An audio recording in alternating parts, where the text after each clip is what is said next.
et je te bénirai. Je rendrai ton nom grand et tu seras une source de bénédiction. Je bénirai ceux qui te béniront et je maudirai ceux qui te maudiront. Et toutes les familles de la terre seront bénies en toi. Dieu a parlé. Il a donné une promesse à Abraham. Sors de ta patrie, sors de la maison de ton père. Va dans le lieu que je t'indiquerai. Il donne la promesse. Je rendrai ton nom grand. Je te bénirai. Tu seras la source de la bénédiction. Toutes les familles de la terre seront bénies en toi.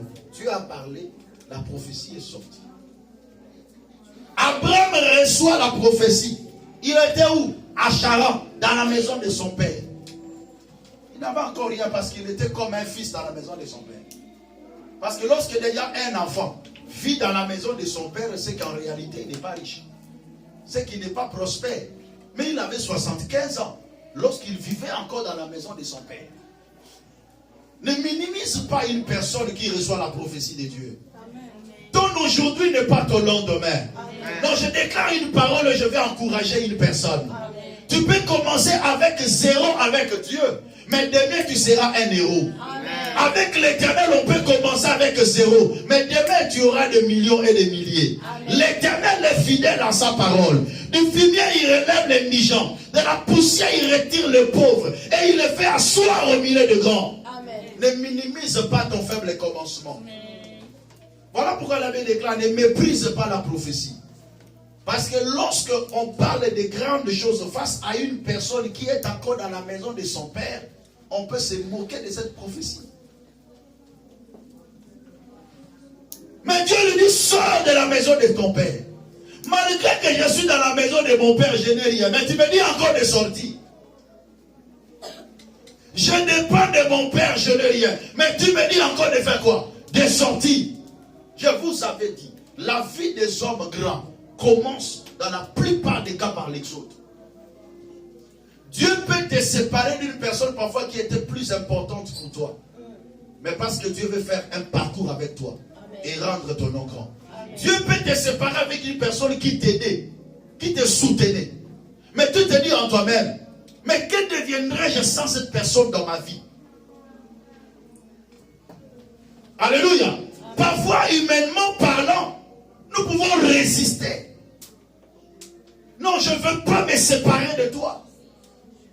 Mais Dieu a dit cela. La volonté de Dieu. Parce qu'il veut t'amener dans une grande dimension. Non pas seulement se séparer des hommes. Parce que Dieu ne partage pas sa gloire. Mais aussi de se séparer du monde. Lorsque Dieu appelle quelqu'un. Lorsque Dieu te donne une prophétie, tu reçois la promesse de Dieu, ta vie doit commencer par une séparation. Non pas seulement la séparation avec les hommes, mais la séparation avec le monde. Et nous avions dit qu'il y a deux choses dans cette séparation. Lorsque quelqu'un devient une propriété privée de Dieu, la première des choses, il doit sortir du monde. Là, c'est la première des choses. Sortir du monde et de la vie du monde. Sortir du monde et de la vie du péché. Mais cela ne s'arrête pas là. Il y a un deuxième élément qui doit s'ajouter. Faire sortir le monde en toi. Aujourd'hui, il y a beaucoup de chrétiens qui sont sortis du monde, bien sûr. C'est toujours facile de sortir du monde. Mais c'est difficile de faire sortir le monde en toi. Ainsi, aujourd'hui, nous verrons des chrétiens qui sont dans l'église, mais qui ont encore le monde en eux. Et le monde le réclame.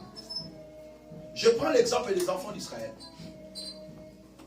C'était facile pour les enfants d'Israël, en eux-mêmes, de sortir de l'Égypte.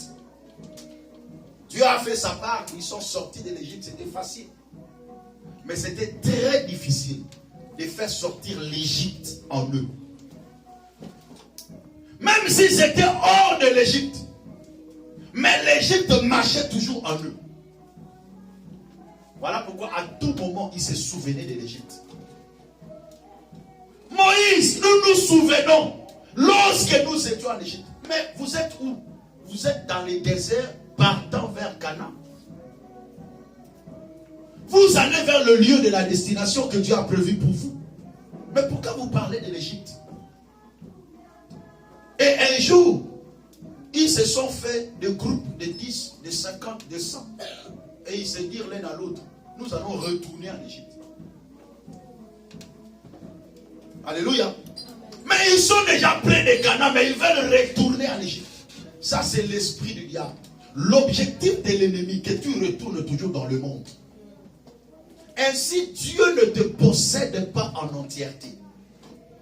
J'aime dire aux enfants de Dieu, la vie que nous possédons, ce n'est pas une vie à moitié donnée à Dieu, à moitié tu gardes pour ta propre direction. Parce que la partie qui restera sous ta propre conduite salira toute ta personnalité. Voilà pourquoi le Seigneur a dit, si tu es ni chaud ni froid, je te vomirai de ma bouche. Tu ne peux pas sortir du monde et tu gardes encore le monde en toi. Tu vas avec des séquelles du monde, mais dans l'église, dans le Seigneur.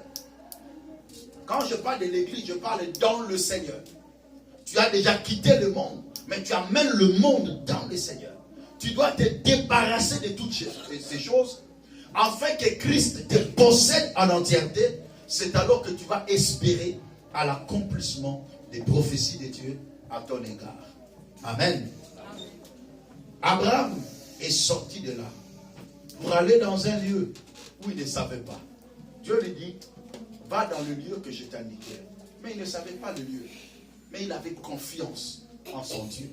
Deuxième élément, toi qui reçois la prophétie de Dieu, tu dois avoir confiance en ces dieux-là. Il n'y a que la confiance qui peut garantir l'accomplissement d'une prophétie. Dieu a parlé. Qu'est-ce qui prouve que ce que Dieu a dit va s'accomplir?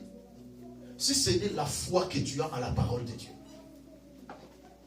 Parce que celui qui a la confiance en Dieu, il a la foi en Dieu. Parce que la foi se révèle par la confiance. Un jour, un enfant a posé la question à son père. Il dit, papa, c'est quoi la confiance? On m'a parlé de la confiance. Je ne comprends pas. La confiance, c'est quoi? Le père explique. Le père explique encore. Tellement que l'enfant avait près de 4 ans, 5 ans, il ne comprenait toujours pas. Alors le père dit, je vais faire une expérience pour amener l'enfant à comprendre la confiance. Ils habitaient dans un immeuble et ils étaient au 2e étage. Ils sont montés au 2e étage, ils laissent l'enfant au balcon. Il descend en bas, il regarde l'enfant. Il lui dit par exemple, Junior, jette-toi. Il voit l'enfant monter les barrières. Et l'enfant se laisse. L'enfant se jette. Et papa le reçoit entre ses mains. Il le dépose, il le fait voir là où il vient. L'enfant a eu peur. Le père lui pose la question. Pourquoi tu n'as pas hésité de te jeter? Il répond, il dit, parce que je savais que tu étais là. Parce que je savais que je n'allais pas tomber. Il lui dit, c'est ça la confiance. Alléluia. Celui qui connaît Dieu, il doit comprendre que le malheur, même si le malheur arrivait, l'Éternel va m'en délivrer. Amen. Parce qu'il est là. Il ne permettra point que mon pied chancelle. Parce qu'il est là. Quand il promet, il va veiller sur sa parole pour l'exécuter. Parce qu'il est là. Avoir la confiance en Dieu. Dieu a besoin des enfants qui ont confiance en lui. Dieu a besoin des hommes et des femmes qui ont la foi en lui. La Bible déclare, or sans la foi, il est impossible d'être agréable à Dieu. Ce couple a reçu la promesse dont Dieu a dit, je te ferai le père d'un grand nombre de nations. 1 année, 2 ans, 5 ans, 10 ans, il n'avait pas d'enfant. Sarah était stérile. Mais la prophétie dit, je ferai de toi le père d'un grand nombre des nations. Mais la réalité, c'est autre chose. Toute prophétie, lorsqu'elle fait son parcours, a des obstacles. Toute prophétie, lorsqu'elle fait son parcours, a des obstacles. Bien sûr, des obstacles majeurs. Le premier obstacle, c'est le temps. Le deuxième obstacle, ce sont les circonstances contraires à la prophétie. Lorsque Dieu te promet, tu seras buté au temps. Tu vas faire face au temps. Pourquoi? Parce qu'il y a toujours un décalage entre le temps de la réception et le temps de l'accomplissement. Premier élément, le temps. Qu'est-ce que Dieu dit en fonction du temps? Ézéchiel chapitre 12, versets 27 à 28. Ézéchiel chapitre 12, versets 27 à 28. Nous lisons la parole de Dieu. Fils de l'homme, voici la maison d'Israël dit, les visions qu'il a ne sont pas près de s'accomplir. Il prophétise pour des temps éloignés. C'est pourquoi. Ainsi parle le Seigneur l'Éternel. Il n'y aura plus de délai dans l'accomplissement de mes paroles.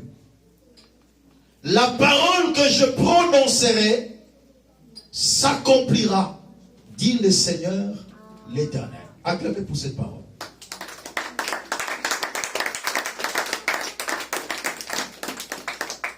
Le peuple de Dieu commence, je peux dire entre guillemets, critiquer Dieu. Il dit, lorsque Dieu prophétise, c'est juste pour des temps éloignés. Ces prophéties ne sont pas parfois prêtes de s'accomplir. Il jugeait Dieu par rapport au temps. Parce que lorsque quelqu'un reçoit la prophétie, la première des choses, son esprit se lie au temps. Quand est-ce que Dieu va accomplir ce qu'il m'a dit? Quelqu'un comprend? Le temps. Mais Dieu m'a promis il y a 5 ans. Dieu m'a promis il y a 10 ans. Quand est-ce que Dieu va s'accomplir? La préoccupation de plusieurs dans le monde de la prophétie, c'est le temps. Tout le monde a hâte de savoir le temps de l'accomplissement de ce que Dieu lui a dit. Voilà pourquoi la foi d'une personne est influencée par le temps. Plus le temps s'écoule, plus la foi diminue. Mais l'Éternel donne la prophétie encore, en rassurant, en disant ceci au verset 28. C'est pourquoi dis-leur, ainsi parle le Seigneur l'Éternel, il n'y aura plus de délai dans l'accomplissement de mes paroles. Ce que vous devez savoir, c'est quoi? La parole que je prononcerai s'accomplira. En tant qu'enfant de Dieu, ce que tu vas mettre dans ton esprit, ce que Dieu m'a dit va s'accomplir. Je n'ai pas besoin de savoir quand. Il garde la notion du temps. Voilà pourquoi la Bible déclare, la gloire du roi, c'est de sonder les choses.